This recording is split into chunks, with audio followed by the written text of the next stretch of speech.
In this series, we speak to some of the members of the Economic Policy Committee of the Ceylon Chamber of Commerce to get their insights and expectations of Budget 2018.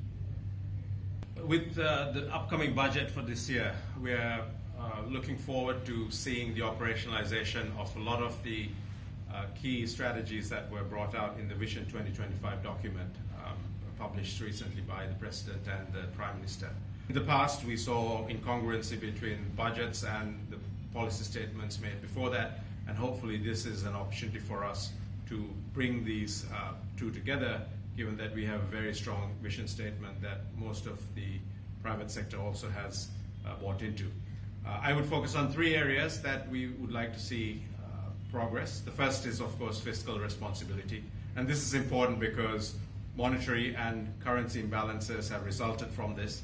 There has been great progress in terms of tax revenue collection. What we would like to see much more focus on this year is public sector and SOE reform.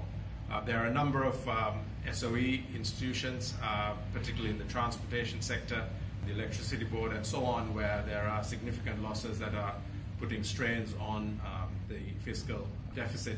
And we'd like to see significant effort on reform and restructuring, and in particular SOE reform starting with governance, where starting from the board level, professional management is put in place, and also the opportunity to look at a listing of a couple of the more profitable SOEs in a way that would benefit not just the government coffers but the public at large. The second issue that we'd like to see some progress on is the furtherment of the maritime hub or the Indian Ocean hub concept that we have talked about. And the operative word here is really not the hub, but it's what's around it.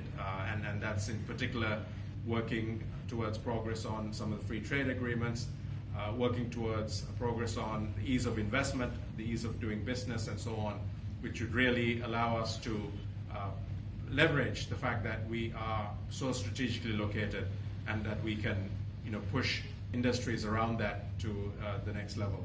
The third piece, clearly, that we see as a very important part of investment in the country has to do with education and skills. We have talked about creating a digital economy, a knowledge-based economy, and an international economy. All of these things will require real hard skills, quite apart from education that we have today. And that includes English language education, tertiary education, digital and ICT education, and financial literacy education. We would like to see a significant and real effort in terms of public investment in these areas to make sure that we are starting to put in place the building blocks for the talent pool of the future.